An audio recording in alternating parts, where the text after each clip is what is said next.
On Monday this week, I published a new blog article called Your Core Values Will Change Your Life. It's actually an article that I wrote probably about 2 years ago and then kind of tweaked it to make it more relevant with where I'm at today. But I think it's really interesting that I had put it on my planner to publish that article this week and do the podcast on core values this week, while simultaneously going to therapy with my husband and talking about core values. Yeah, my husband and we go to therapy about every other week, and while we discuss a variety of things, the last 2 weeks we have been talking about core values because my therapist said that we won't be on the same page with where we want to go in life, what our next chapter is going to be, until we really understand what our values are and what the other person's values are. I really don't think there's anything coincidental about this. I think this is definitely a God-given sign that core values are something I need to talk about, learn about, and hopefully you do too. Welcome to Drawn, the podcast that draws you in with stories of hope, healing, and even a little hustle while battling anxiety and depression. Think you have to wait until you've conquered your mental illness to start living a joyful, meaningful life? Think again. Conquering your mental illness is part of living the life you love, and we're going to figure it out together. I'm Katie Rochetko, and this is Drawn. So, what exactly are core values? Core values are really something that when I first thought of core values, when I first heard this term in therapy and on some of those personal development type podcasts that I was listening to, I thought it was strange because I'd only ever really heard the term core values when it came to businesses and organizations, right? When I was in college, we'd have a couple of communication classes that centered around public relations. So you'd be the PR representative for a company, and that company had core values, and you had to respond to crisis management type scenarios with your core values in mind. Other times we'd create businesses that had a core value mission statement, things like that.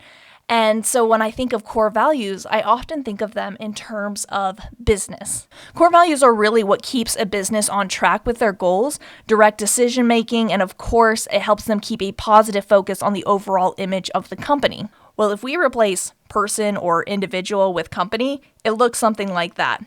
Core values in a person or individual form the foundation on which a person performs work and conducts himself or herself. Core values in a person keeps a person on track with their goals, directs their decision making, and keeps a positive focus on the overall image of that person. Honestly, I think it's the best way to think about core values and put it into perspective of a business model because in a lot of ways, you are in a sense, a business. You have an image, you have goals, you have directions, you have to make decisions that are best for you. Your family is kind of like a business, right? And so if you have family values, that's what's going to set your family apart from other families. That's how you know what is really important to your family. Right now, my family, besides the extended family, of course, my family is just my husband and I. So while we have individual values, we also have marriage values. And once we have kids, we plan to create family values. And those family values are what we want to instill in our kids that really are going to define and make up the fabric of our family. But I honestly don't think you can come up with marriage or family values until you know what your own values are. And I think it's really important that every individual person has individual values because you are not your husband, you are not your spouse, you are not your kids, right? You have your own goals, your own desires, your own dreams. You have your own makeup of who you are, what your personality is, right? So kind of understanding what your values are, what your husband's values are, and coming together and creating those family values, I think is really, really important. But of course, you got to know what your values are. A lot of the times, if we really sit down and think about them, we could probably name a few off of, the generic list, right? Things like authenticity and honesty, communication, having fun, hard work, dedication, intimacy. Those are some very typical core values. And a lot of the times we will see somebody's values and we'll be like, oh, well, I agree with that. I value those too. But are those really your core values? Because honestly, you really shouldn't have too many core values. I'm like max 5 in all honesty. Because if you have too many values, it's kind of like the same way as saying you don't have anything of value because everything is equal, right? So you really want to hone in on what those core values are, because when you need to make a decision, you know what you're trying to line up that decision with. If there is something that comes across your plate that does not line up with your core values, then it's going to make the decision easier to say no to, because you know that that is not going to be either good for your family or good for yourself. Okay, so I wanted to go back to this idea of core values in a business and actually look up some of the core values of my favorite businesses. And I'm going to start with Chick-fil-A, because there's nothing your girl loves more than good chicken minis in the morning, because that is just the best breakfast in the entire world. I don't care what you say. I love Chick-fil-A. Chick-fil-A's core values comprise of, quote, customer first, personal excellence, continuous improvement, working together, and stewardship. I mean, if you are familiar with that company, and I really hope you are, if not, I'm so sorry, you poor thing. But if you're familiar with them, you'll know how these 5 core values really come into play every day. I mean, anytime you go to Chick-fil-A, you say thank you, they say my pleasure, right? Because they do have that very customer first stewardship kind of mentality. Chick-fil-A is also famous for its efficiency. That kind of probably goes into continuous improvement and working together, personal excellence. So love Chick-fil-A's core values. And I love that you can actually see their core values in action whenever you go and visit that company. That's what is key about good core values. Another company that I really love is Orange Theory Fitness. It's where I go to the gym. It's where I work out probably 3 to 4 times a week. I love it. Their core values are integrity, passion, accountability, innovation, and community. Love these core values, especially passion. Oh my goodness. The coaches at Orange Theory Fitness are so passionate. You can definitely tell it in their voice. Accountability, I mean, there's a financial accountability in that if you miss a class you signed up for, it costs $12. But there's also just accountability and a sense of community that when you go there, you feel like you're a part of something. You feel like you're a part of a group. You feel wanted to be there. And of course, when you have that kind of accountability, when people are looking forward to seeing you, you tend to show up more, right? So I love Orange Theory Fitness's core values. The last one is my personal favorite coffee shop. All those West Coasters out there, you guys know what I'm talking about. Dutch Bros Coffee. They have 3 core values: speed, quality, and service. I know it's simple, but it's very similar to Chick-fil-A. You never have to wait in line at Dutch Bros for very long because they are that efficient. Quality, always good. I mean, here in Virginia, I actually get Dutch Bros coffee sent to me because I love the quality of their coffee so much. And then, of course, service. You'll never meet a Dutch Bros employee who doesn't have a smile on their face. Like, they are just like the happiest group of people in the world, and why wouldn't they? They work for Dutch Bros. So totally love Dutch Bros, Orange Theory, and Chick-fil-A. Those are some great companies. So I encourage you to look up maybe some of your own favorite companies. If you're having a hard time trying to figure out what your core values are, you are going to gravitate to companies where you enjoy their product, you enjoy their customer service, right? And so that actually might trigger in your mind what is something that you do really value. Like if you value efficiency and you love a company that never seems to make you wait, that delivers your packages on time, aka Amazon, right? That might be something that you realize is a core value. So of course, core values can be applied to our individual lives. And I think it's very important that when you sit down and think about what your core values are, you actually sit down and think about them. I don't think this is something that you can really just come up with on the spot.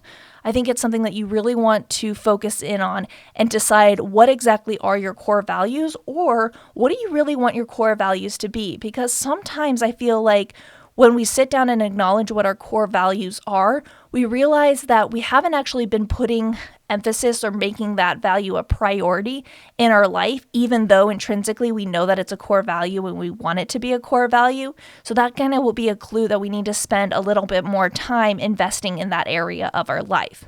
So I want to break down what my 5 core values are. And again, these are mine. They are personal to me. Feel free to steal one if you think that it is very much your personal value as well. But of course, you need to sit down and figure out your own values. I hope that maybe this will just kind of maybe kickstart some creativity into thinking about what exactly your values are and how they might align with your significant others, and of course, what you want your family values to be.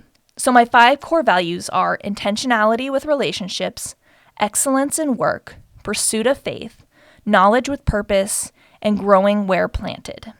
So let's break it down. Intentionality with relationships. I wanted this one to be kind of a very all-encompassing family and friends kind of a priority. My families and friends are among my top core values because without them, I don't know where I would be. Family and friends are everything to me. I love them so much. I mean, I've got friends around the world, I've got family around the world, and to me, they are what centers me. When life gets crazy, when work gets hectic, knowing that you have that person to go and talk to grab coffee with, to call up on the phone, those are where I find that I thrive and where I grow and I actually become a better version of myself is when I'm with my family and when I'm with my friends. But intentionality in relationships is why I didn't just want to put family and friends. Because anybody can say family and friends are important, but really truly making it an intentional act in my daily life to reach out to friends, to reach out to family, to make sure that I am being a good friend and a good daughter and a good wife and a good sister to all of these people, right? Intentionality is just a very key point in that because I'll know when I haven't really been intentional with a relationship. Obviously, there's only so many hours in a day. I can't sit down with every single person every single day. But if it comes across my mind that I haven't talked to a person or if I haven't seen somebody in a really long time, I need to go and reach out to that person because I want to be very intentional with all of my relationships. My second core value is excellence in work. Now, I am a workaholic.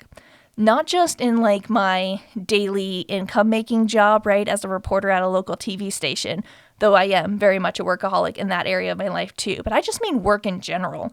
I'm a workaholic when it comes to my book goals, right? I read all of the time. I'm constantly setting reading goals for myself, and I am very dedicated to that. I'm kind of a workaholic when it comes to this platform, when it comes to my podcast and my blog, to Instagram and social media. I dedicate a lot of my time to this platform because I love it so much and I want everything that I post, that I share, that I say, that I write to be very quality driven. I want it to be excellent. I don't just want to go to work to say I have a job. I don't want to just go to work to make an income. I truly want to be passionate about what I do. I want to be good at what I do. I want to constantly be improving. And so excellence in work is something I personally am very passionate about. My third core value is pursuit of faith. And this is one that I'm just going to be totally straight up honest. I tend to put on the back burner. I know it's important to me when I'm finally focused on my faith and studying the Word of God and spending time in fellowship with fellow believers and my sisters in Christ. I know that that is fostering the best version of myself. However, I can be the type of Christian who does put her faith in the back burner, who does take her faith for granted. And so knowing that pursuit of faith is truly one of my core values, whenever I see that, I know that that's my reminder that I haven't spent time in prayer today, or I haven't spent time with God, or I really feel like I need to go back to church because I haven't been in a while. Reminding myself that pursuit of faith is important to me reminds me that I need to go and find ways in which I can do that. And that if I'm not pursuing my faith, that I'm not pursuing and living in my values.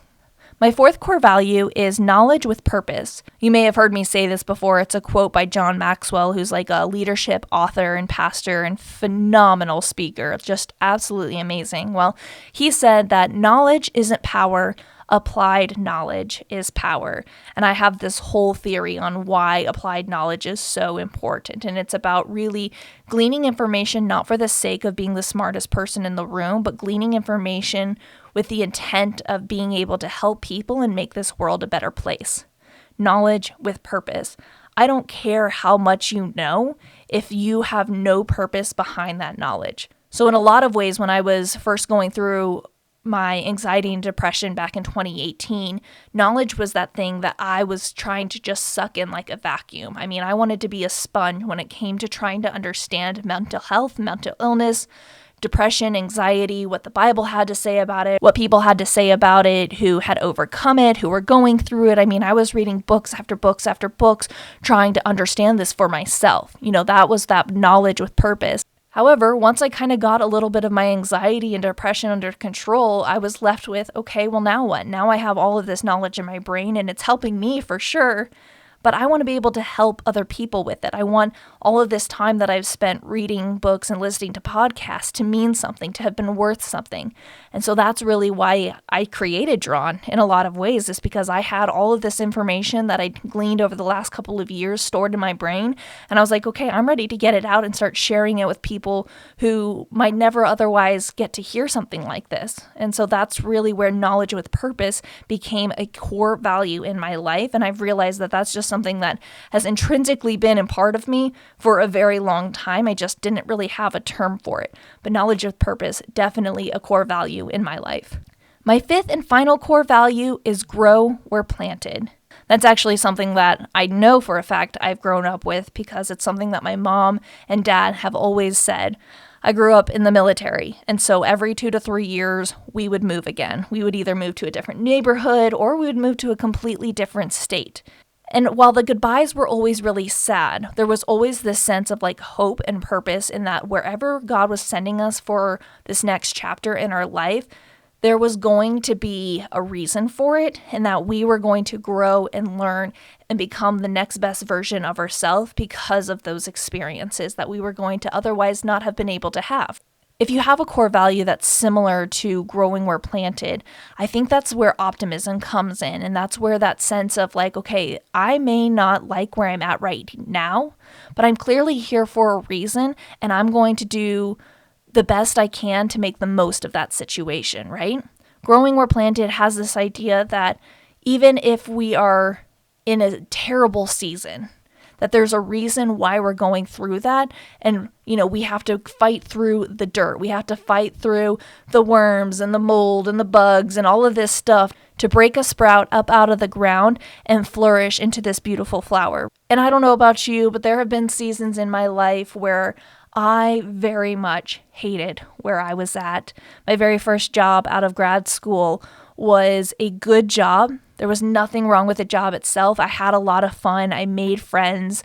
I learned a lot. However, I was also away from my boyfriend, who then became my husband. But at the time, he was just my boyfriend, and it was really hard because I knew that this was a person who I wanted to be in my life forever. And yet here we were 13 hours apart, and that was really hard. I didn't have a lot of friends outside of work. I worked really terrible hours.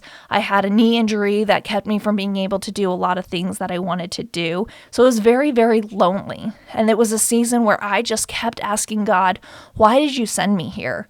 I applied for so many jobs that would have put me in at least the same city as a family member or a friend, and yet you sent me to the middle of nowhere, Illinois, where I don't know anybody. Why?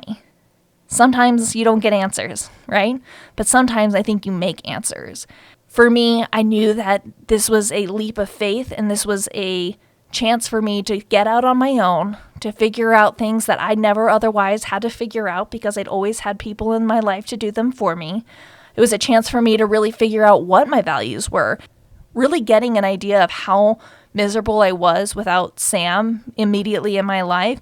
It put a whole different perspective on our relationship, and I knew pretty much as soon as I moved away that I never wanted to move away from Sam again, that was really, really hard, that this was not going to be something that was going to break us up, that this was going to be a move that brought us closer together because I realized just how important of a person he was in my life. So in a way, that's kind of one of the ways in which I bloomed here in this season of my life. Another way that I know that I blossomed was, of course, in my job. I didn't have any other responsibilities. I didn't have any other friends. I didn't have anything else distracting me from my job. And so I really was able to put my full attention into it, become really, really good at it, and be able to take that knowledge and that experience into my next job. Which, funny enough, the next job I got was a morning producer job here in Virginia. And my boss actually told me that one of the reasons why he even gave me that job was because he saw the dedication that I had to move away from Virginia, 13 hours away, start off by myself, all for the sake of the job, that he loved that hard work ethic that I had and that I must have had that brought me to Illinois, and he wanted me to bring that back to Virginia. So who knows? Maybe if I'd never gone to Illinois, I never would have come back to Virginia and been able to work where I'm still working today. And so I really think it's up to you to determine what this season of your life is going to be. Is it going to be a season of disparity, or is it going to be a season of growth? Even if it's a bad season, even if it's a really hard season, even if it's just a total suck fest, you still have a choice as to what you want the reason for the season to be. And I know that if you are in that season right now, you probably want to slap me. I totally get it. I was in that season not too long ago, and anybody who told me to be optimistic or to just stay patient, that you'll get through this, that it'll be better on the other side, it'll be brighter, you'll be stronger, blah, blah, blah. Yeah, I wanted to slap them too. Please don't slap me. Please hear what I'm saying and know that it's coming from a place of love and it's coming from a place of experience, that there is another side to your season. I don't know what it's going to take to come, but I do know that on the other side of this season, you are going to look back, and while you are not necessarily going to ever want to go back to that season, you're going to find reasons to appreciate that season in your life because of maybe who it made you to be, maybe because of who you got to meet in that season, maybe because of the experience that you gleaned, that you're able to go and help other people through that same experience. I don't know what the purpose of this season in your life is going to be, but I do know that there is always a purpose for this season in your life. So there you have it. Those are my 5 core values. I know this is a shorter episode, but I really want you to take the time now to think about your own core values, to think about maybe sitting down with you and your significant other and saying, hey, let's come up with our individual core values and let's talk about them. Let's really bring that intimacy together so that I can learn more about you. I can learn what you value, so that you can learn what I value, and we can maybe come together and create our family core values. But all of that to say is that I truly believe that if you know what your core values are, it's going to change your life. Thank you for listening to the Drawn Podcast, empowering women battling anxiety, depression, and other mental illnesses, where I believe we've been drawn together to create a life we love. You can find more amazing content at my website, KatieRochetco.com, or follow me on Instagram at The Drawn Collection.